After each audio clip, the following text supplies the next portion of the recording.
Morning. I see we have all the commissioners here except for Dr. Smith, who I believe is out of town at this time. Are there any questions in regards to last month's meeting notes? If there are no questions in regards to last month's meeting notes, I entertain a motion for approval. Motion for approval. Second. I have a motion and a second. All those in favor say aye. Aye. Any nays? Motion carries. We have any old business, any time, new business, it's all yours. First item on the agenda today is from Financial Services, and we have Ms. Teresa Wade. She has two items. Good afternoon. My first item is for the board to act on the resolution approving quarterly charge-offs for the period ending September 30, 2018. HHA has on its books $51,817.59 owed by former residents who vacated June 1st, 2018 through August 31st, 2018. The purpose of this request is to obtain approval to charge off $51,817.59 as collection loss for the quarter ending September 30, 2018. This action is necessary to remove uncollectible accounts from HHA's books. The economic impact is an expense of $51,817.59. However, this amount is subject to partial recovery through collection processes. The breakdown of the charges off is as follows. Rent, $22,403.60. Maintenance charges, $8,466.29. Court costs, $8,851. Late charges, $3,474.80. Retroactive rent, $8,033. Utility charges, $270.90. Bulk cable, $318. Of the 66 accounts, they break down as follows. The total of 66, prior to eviction, there were 19. 1 for community service, 1 for criminal activity, 2 for fraud, 1 for housekeeping, 2 for no utilities, 2 for non-payment of maintenance charges, and 10 for non-payment of rent. Under eviction, there were 20, 1 for criminal activity, 1 for drug activity, 2 for fraud, 7 for non-payment of maintenance charges, and 20 for non-payment of rent. Under other, we have 27 accounts, 5 abandoned the unit, 1 deceased, 2 in nursing home placement, and 19 for private dwelling. And notice that the tenants gave notice to move under private dwelling, but they had maintenance charges or did not pay the final month of rent, and that's the reason why we have those write-offs there. So I'm requesting your approval for write-off of these accounts.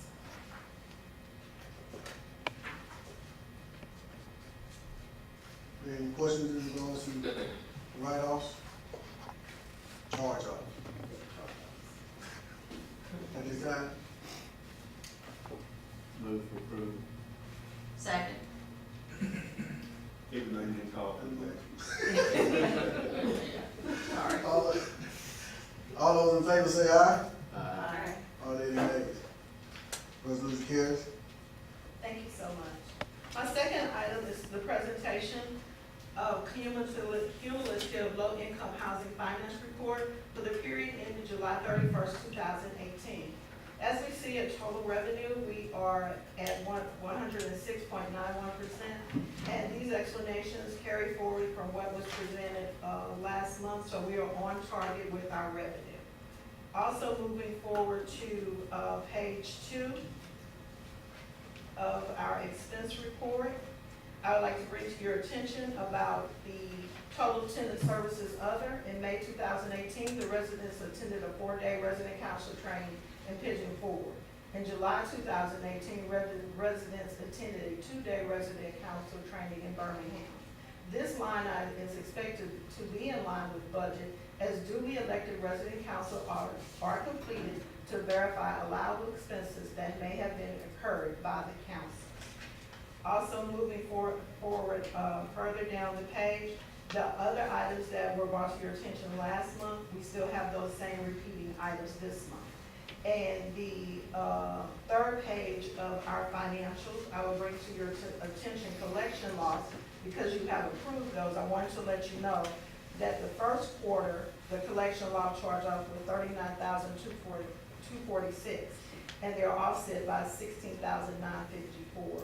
And when we have these charge-offs that you've approved for September, we should be in line with budget because of our collections that are going forward with tenants paying their payments, and also the MIS, the municipal inset services, have rendered us dollars to offset those expenses.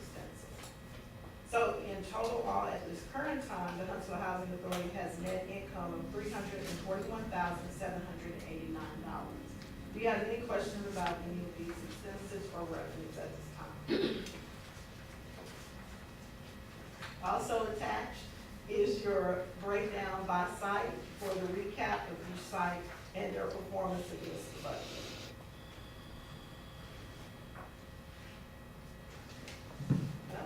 Thank you very much, Teresa. And Danielle is out of town today, so Teresa will also be presenting the housing operations item. Okay. The housing operation item is as follows: to act on a resolution authorizing the executive director, CEO, contracting officer to amend a contract with Working for Pest Control Services. The original contract, I won't read the whole thing, I'll do a summation, was entered in April 7, 2017. And at that time, the cost of the contract was not to exceed $80,000. This time, we're bringing before you because we need to amend the previous contract to allow for a proactive service protocol and to enhance the life of the HHS resident, including those living in Brookside, which we've added to this contract. The previous contract, we paid a monthly amount of $6,138.68. Under the new amended agreement, we will pay 11 months at $18,569.63 with an initial amount of $26,399.63. This resolution that I'm asking for will state that the increase in this contract will not to exceed $240,000, but this is an annual increase of $160,000. So if you have any questions about what we're planning on to do for our proactive approach, Brad from Orchid is here to answer any questions that you may have. Do you have any questions, or? Brad, if you would just explain to them the fact that previously this $80,000 contract was only in every other month. Right. And it was not all inclusive of everything that the Right. second one. It was every other month, we would go into every unit on the properties, every 2 months. It would take basically 60 days to get to every unit. With this new approach, we're actually bringing on a second dedicated technician that's going to be just for HHA. So there'll be 2 dedicated technicians that will enable us to be able to go into every unit every single month, enabling us to have a more proactive approach. Most of the issues that HHA has had and continues to have is solvable by doing proactive pest control, getting out in front of it and staying out in front of it. And the only way to do that is to get into the units every single month. And so what we're also going to do is we're adding rodent protection to this to the contract. We're going to be putting out about 550 bait stations on the exterior of the units to help with keeping the rodents outside before they get inside. Should they come inside, we'll also handle that as well through a different approach of coming in and setting traps in stations where kids and pets and people can't get into them. So we have a comprehensive approach to be proactive in this and make sure that you guys are taken care of, and we get out in front of any issues that you may have. Thank you. Thank you.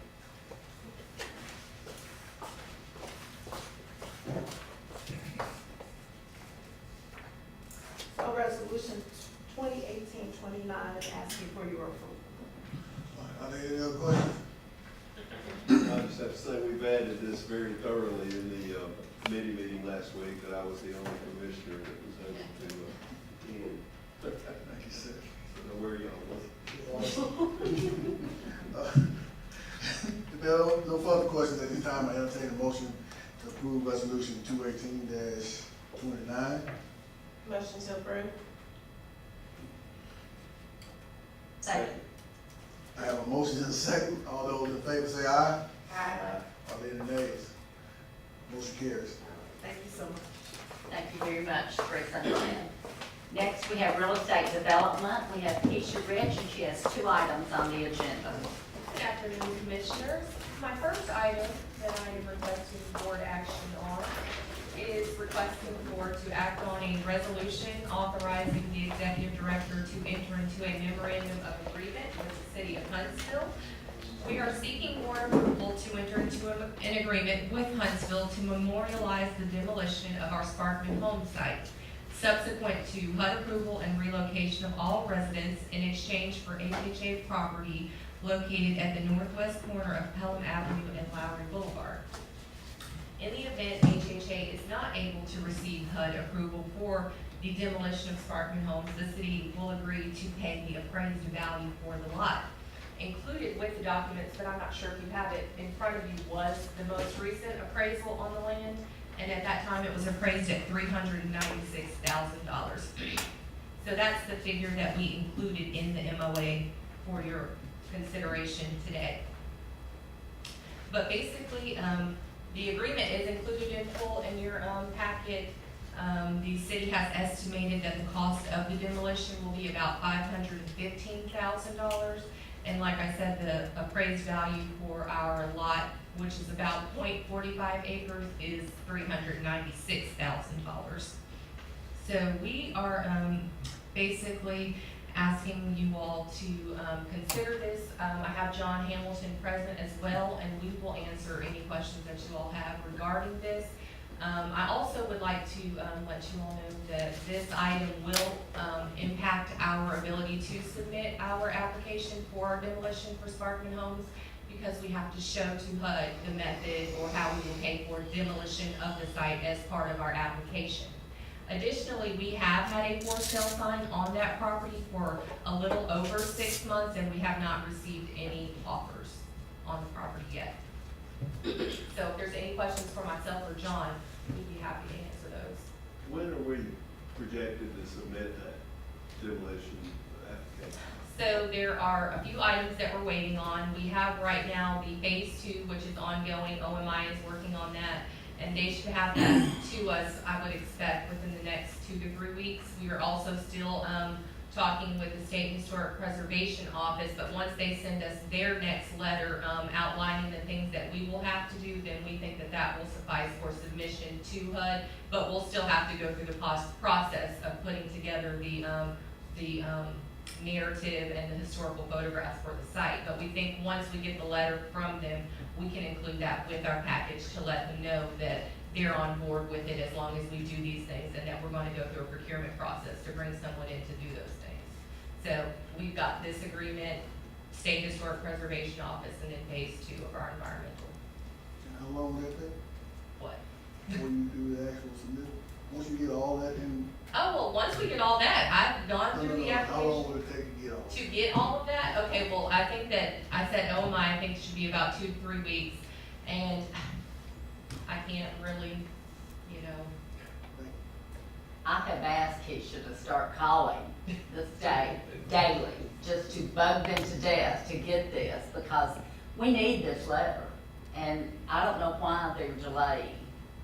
They tell us there's not gonna be a problem getting us the letter, so I don't know why they won't just go ahead and do it. Right, So I think we're gonna have to bug them. my last conversation with Christopher Pender with the State Historic Preservation Officers, he said that the letter should be forthcoming, so. But Keisha has the application completed pretty much except for these items, so once we get them, we can go. We'd like to do it tomorrow if we had everything, If we but had we just everything, don't. if we had everything. Okay. With that in, I actually took some time to try to digest this, resolution earlier today, spoke with some other, commissioners. You know, we all missed the, committee meeting last week. In addition to, some things that I'd like to see in regards to dealing with the city and other folks who may be trying to acquire our assets.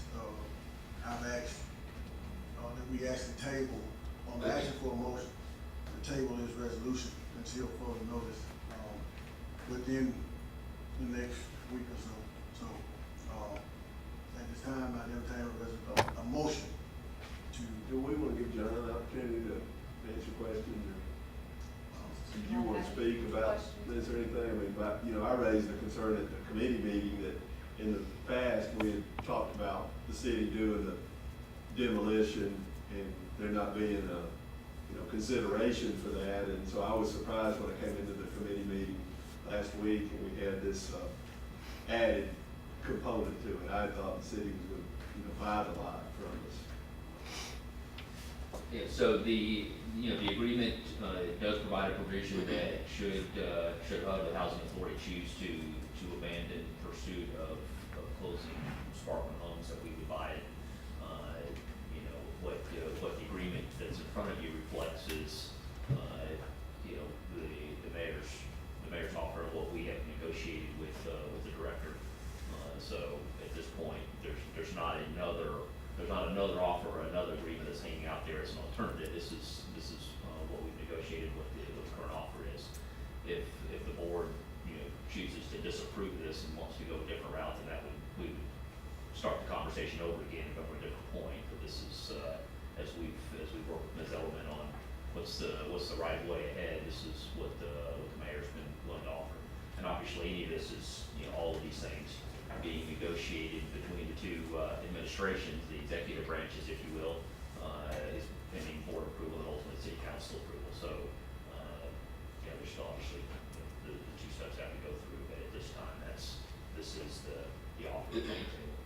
Thank you. It also does require us to complete within 180 days of notification that you're ready.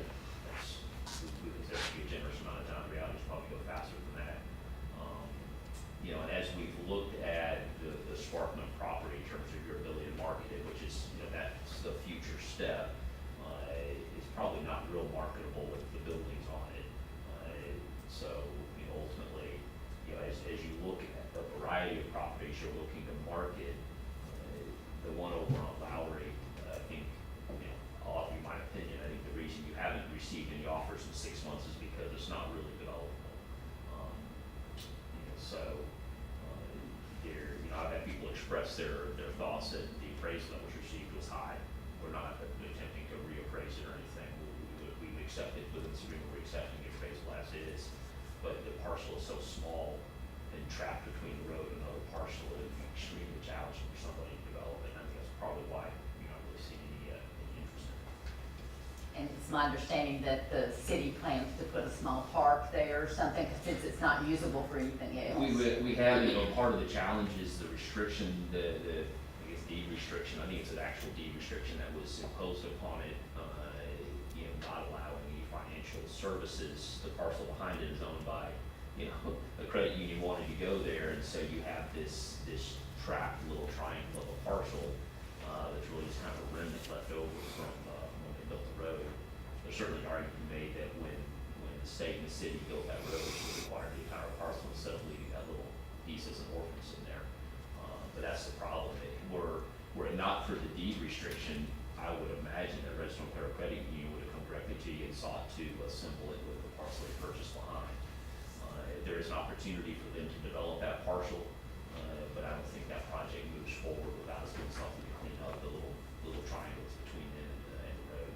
So, yes, we intend to turn it into a little pocket park.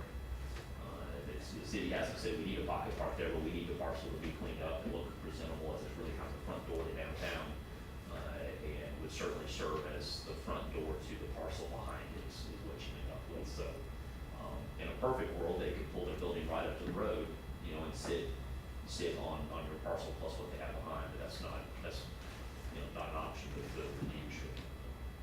And I would like to comment that Keisha and I both remembered that several months ago when we first started talking about this, that at the end of one of our committee meetings, we did mention that we had been talking with the mayor about possibly them demolishing both this site and another site in exchange for this property.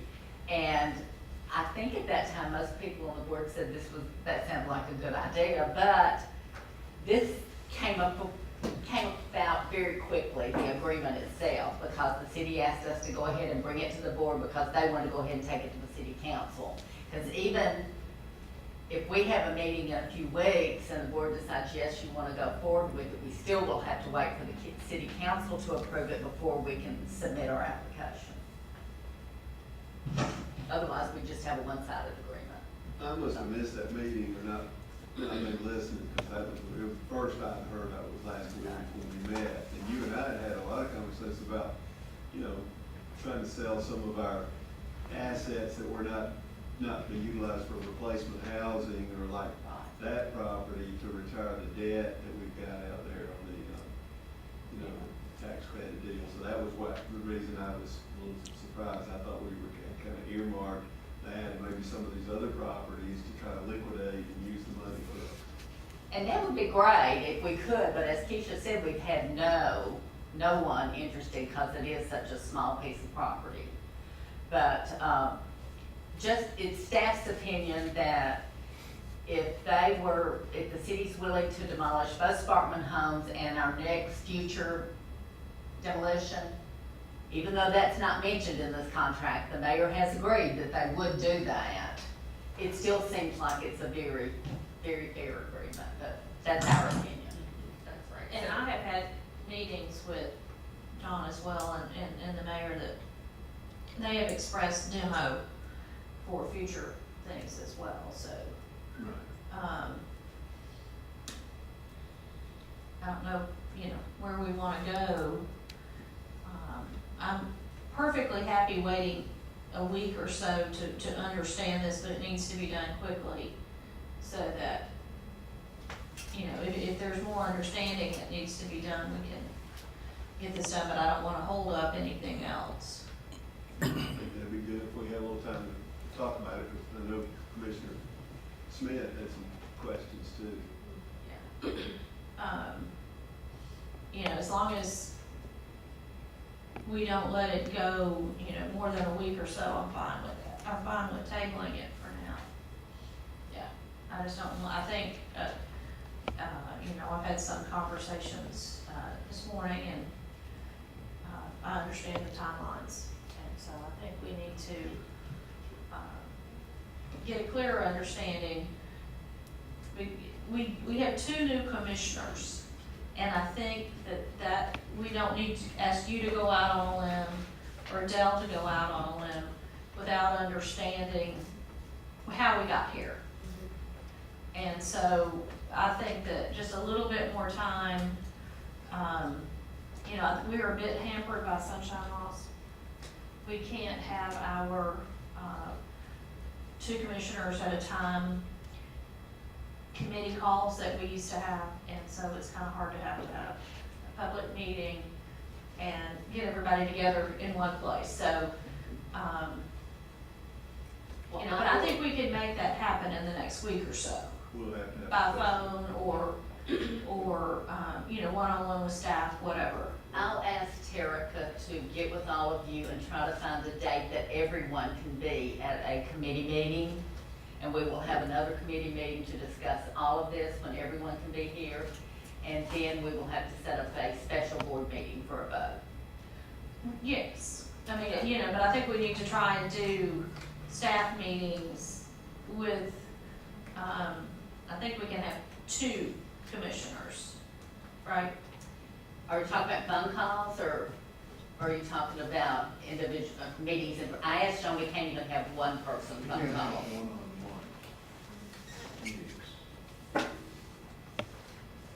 So we can't have I can go meet with the staff and get briefed? You can come meet with me individually, yes, but we cannot do it on the phone. That's what he said. Well, whatever we need to do within the sunshine laws, we need to do. The sunshine law was, the so-called sunshine law was repealed, last year. The dark cloud, yeah. Okay. Back to my original question. At this time, I'll take a motion to table this resolution. Motion to table. Second. Have a motion and a second. All those in favor say aye. Aye. Are there any nays? Can I make a comment or just ask a question, actually? When Terica's trying to come up with a time for us to meet, would it be better to do it at lunchtime for this? Seems like people are more available at lunchtime than after hours. Oh, after hours, We'll after make hours? concessions for you.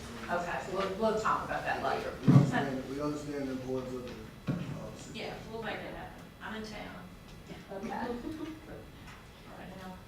Okay, my second item for the board is requesting a approval of a resolution authorizing the executive director to enter into a contract with Joe Fleming Construction for repairs to a casualty unit located at 502B Abingdon Avenue.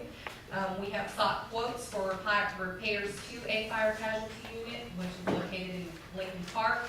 The purpose is to repair the unit back to habitable condition so it can be leased to a tenant. It was damaged due to fire. We are responsible for paying our deductible, which is $10,000. And we received 3 quotes. The lowest quote that we received was from Joe Fleming Construction in the amount of $26,200. And of course, we would pay $10,000 towards our deductible, and then the insurance would cover the rest. Are there any questions about this item? We worked with Joe Fleming before. Yes. Are there any questions? There's no other questions? At this time, I'll entertain a motion to approve resolution 218-31. Move for approval. Second. I have a motion and a second. All those in favor say aye. Aye. Are there any nays? Motion carries. Thank you. Okay, next on our agenda is assisted housing. We have Ms. Paula Bingham. Good afternoon. My first item is a request for board approval of revised payment standards for the Section 8 Housing Choice Voucher Program. HUD publishes their market rents each year, and we are required to establish payment standards that are between 90 and 100% of the FMR for each unit size. The FMRs increased significantly for 2019 by at least 10% across the board. So it's necessary for us to revise the current payment standards. In order to continue serving families, or helping families to move outside high poverty areas and to work toward our goal of deconcentration, we request your approval of the payment standards listed on the RBA. The numbers in bold print are the revised amounts for 2019, and the line below is the current payment standard, so you can compare. And we're going to 100% of the payment standard. We have rent increases coming in for almost every unit currently occupied, and based on the FMRs, they're justified. When payment standards increase, most of our families will see a decrease in their portion of the rent, which means our housing payment standards, or housing assistance payments will increase. We currently have money in HAP reserve that we need to spend down, so it is not recaptured. With your approval, these payment standards will be effective January 1st, 2019. I'd like to make a comment. Several of us were at a meeting in Montgomery last week with OIG and HUD, and there were a lot of other housing authorities from the state of Alabama there, and a lot of them were commenting on the fact that their FMRs decreased substantially this time. I think we're about the only city I heard that their FMRs increased, and it's definitely due to the boom in Huntsville right now. This does mean we'll be able to serve less families as the payment standard goes up. We only have a pot of money that's so much, and we can't go over that, so. It's wonderful the city's booming, but it's also sad that we're not gonna be able to serve quite as many people. But since we have the money in reserve, we can spend that, and then next year we can ask for set-aside funding to increase our funding again. So hopefully It's a it'll, delay of about a year in the funding. hopefully we'll get back to where we need to be. I mean, we have no option. Right. Right, I mean, unless it's we just want, we have to approve it. Yeah. unless we want our families to live in substandard housing. Right.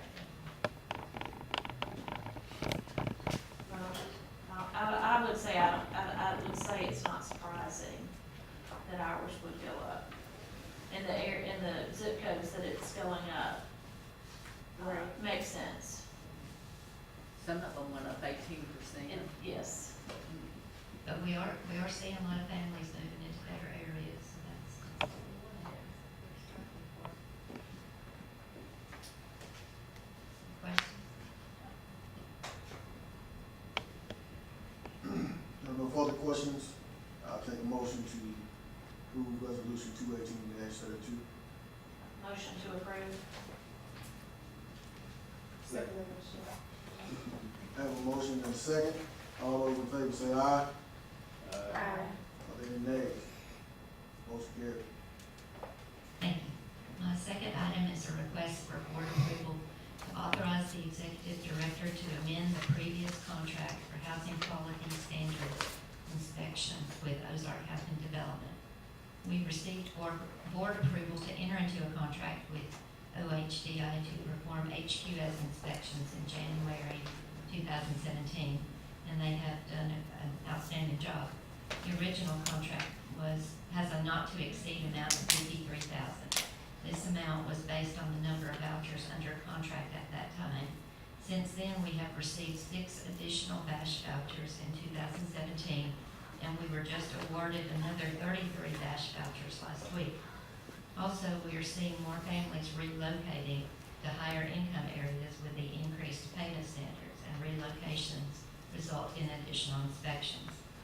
We also need to consider the Spartan Homes relocation as well, and have factored this into our estimate. With your approval, we would like to increase the contract by $23,000 for a not-to-exceed amount of $76,000. The contract amendment is attached.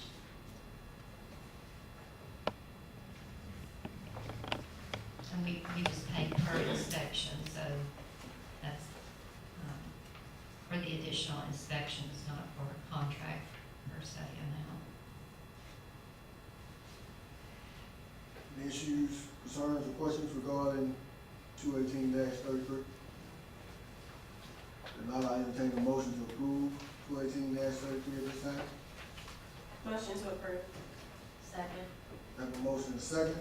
All those in favor say aye. Aye. Are there nays? Motion carries. Thank you very much, Paula. Next, we have Human Resources, and Carol Jones has 2 items. Good afternoon. My first item is to act on resolution to amend Huntsville Housing Authority's Personnel Policy Manual, revising policy number E09, infraction of Huntsville Housing Authority rules.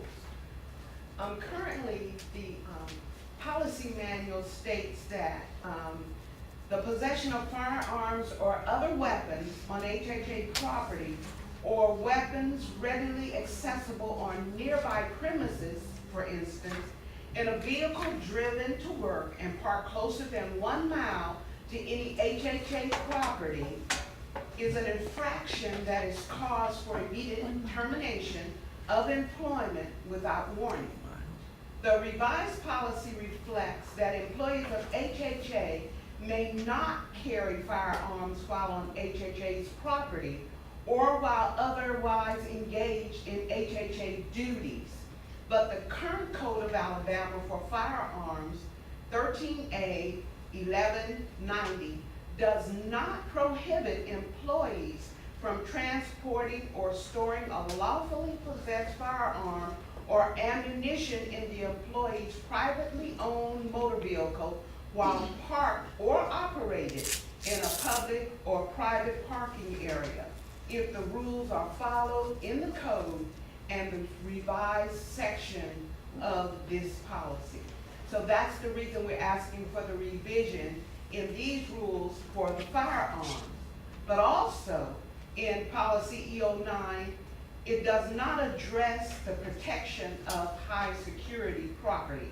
Section D, protection of high security property was added to the policy to give guidelines to employees that the protection of HHA property is a responsibility that accompanies nearly every position at HHA to some degree, regardless of how large or how small the equipment.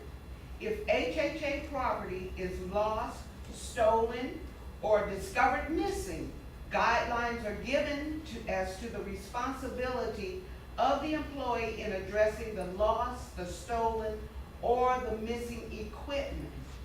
And as stated, the purpose is to obtain board approval to amend HHA's Personnel Policy Manual, revising policy number E09, infraction of Huntsville Housing Authority rules. The justification for this is the policy is being revised so that HHA is in compliance with the law as defined in the Code of Alabama, 13A 1190 concerning firearms. And also the policy revisions give the guidelines for protection of HHA property and HHA equipment. Sometimes the equipment is lost. We did not really have anything in the policy to address that. And so we needed to put it in the policy for the protection of high security property. The economic impact for this depends on the cost for replacing the lost, stolen, or the missing items, and the property for harm or further loss of property that could occur if such property were to be taken or found and used or misused by another person or persons to the harm or detriment of others. Our recommendation is that the Executive Director, CEO, recommends that the amendments to HHA's personnel policy, revising policy number E09, infraction of Huntsville Housing Authority rules, be adopted. Are there any questions? I would just like to comment to the board that the reason that we did this initially was because of the loss of keys that we brought to the board last month that ended up costing us a good bit of money to replace. And we got with Walter, and actually Carol and I thought this was gonna be a very simple little change, but by the time Walter, he did a very good job. When Carol told me he sent her 3 or 4 pages, I said, really? But we looked at it, and it's very comprehensive, and he did a great job of revising this policy. Did we ever find the keys? No. I have a question. So what will be the action for if they lose the property? It doesn't really state, it just says they're responsible for it. So will it be termination, will it be first? It could be. Says it is a terminable offense, so they could Terminable terminate it. offense, Okay. yes. If it's a cell phone, they probably wouldn't be. If it's something that very, very puts our residents in high risk, it would be. Right. On page 11, on page 11, it says the failure of any HHA employee to follow the 24-hour reporting procedure for high security property as described above could result in disciplinary action being taken against that employee up to and including termination of employment.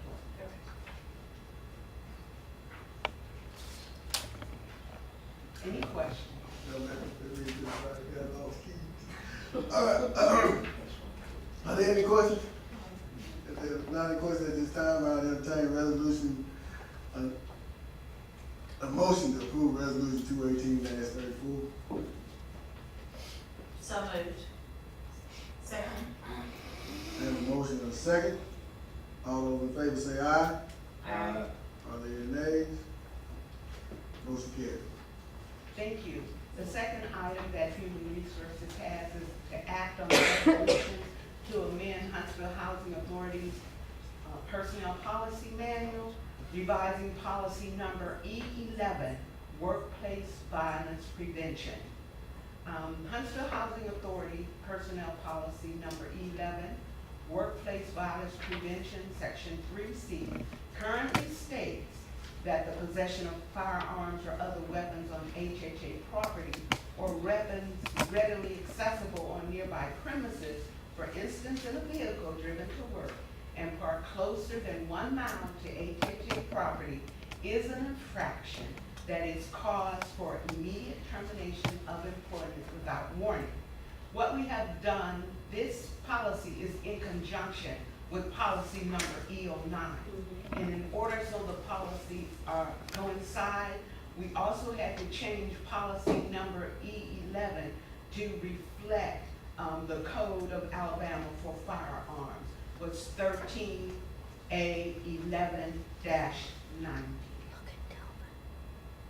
Do you have any questions? All right. There are no questions at this time. I entertain a motion to approve resolution 218-35. Move for approval. Second. Have a motion and a second. All those in favor say aye. Aye. Are there any nays? Motion carried. Thank you, Carol. We have one more item on the agenda. We have someone that would like to share their success story. Ms. Pollard, would you introduce her? Good afternoon, everyone. We are, as of this month, going to be featuring success stories at each one of the board meetings. It's one thing to hear about our graduates, and it's another thing to be able to put them on a face. And so at this time, I would like to introduce Ms. Gamarne Woodson. Good afternoon, everyone.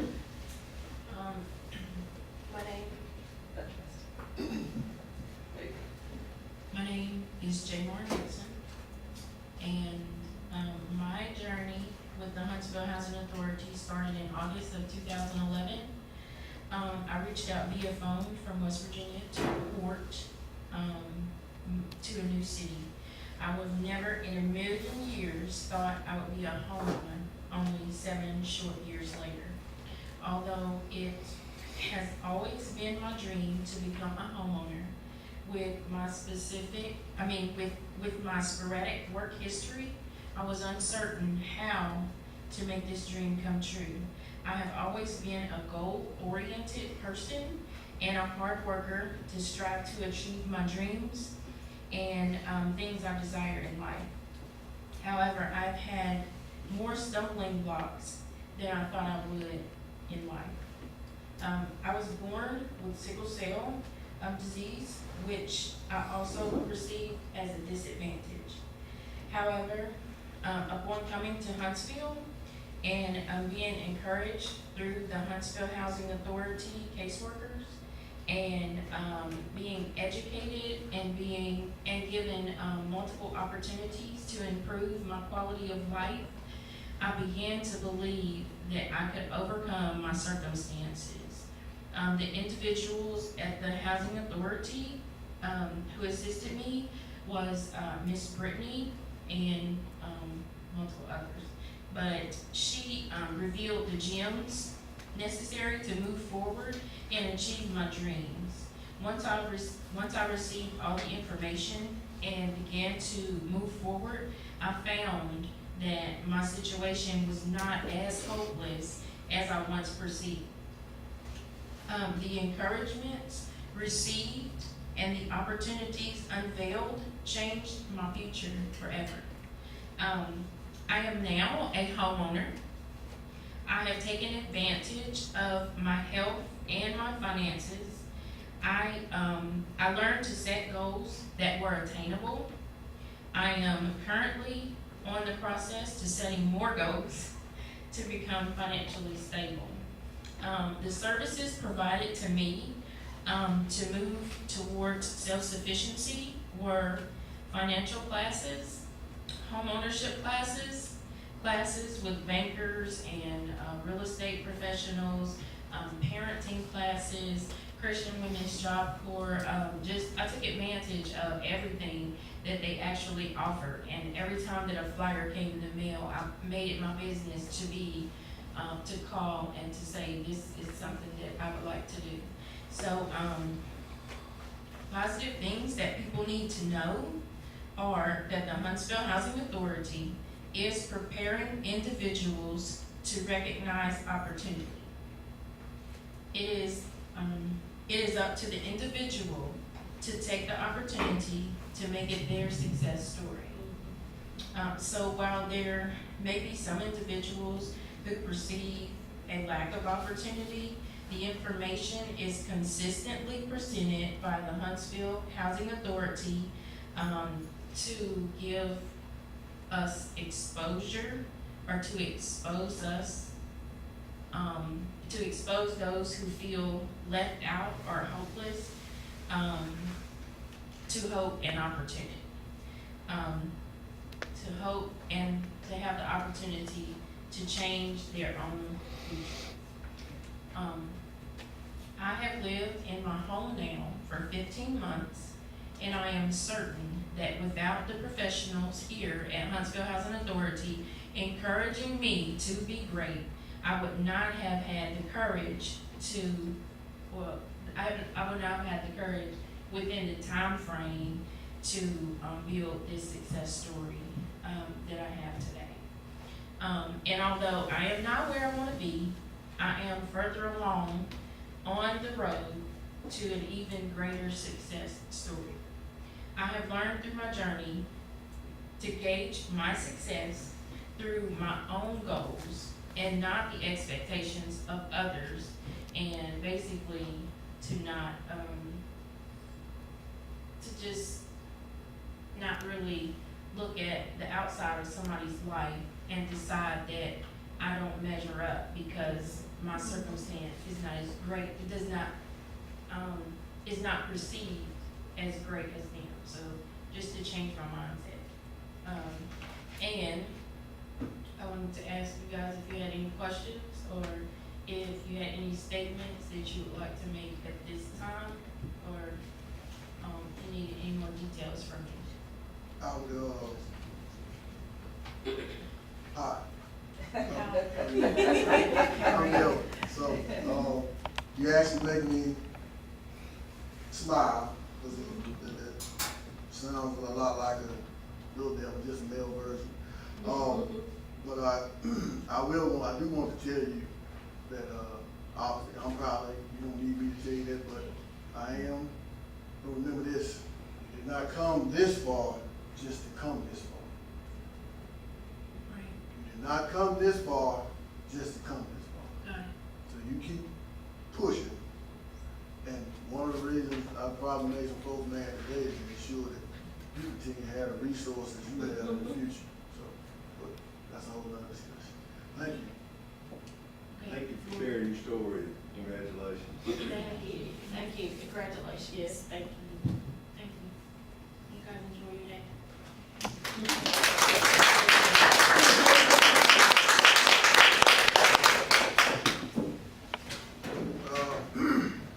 Executive Director. I have no comments, except that I would like to thank Paula and her staff for the success story we have today. She is a Housing Choice Voucher homeowner, and we are very pleased that your story turned out like it has. And as Delvin says, we want you to continue.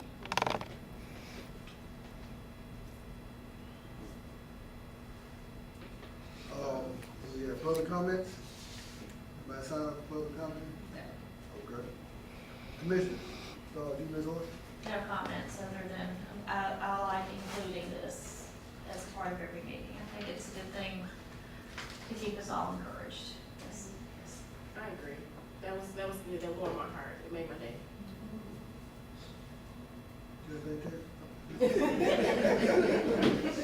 No comments?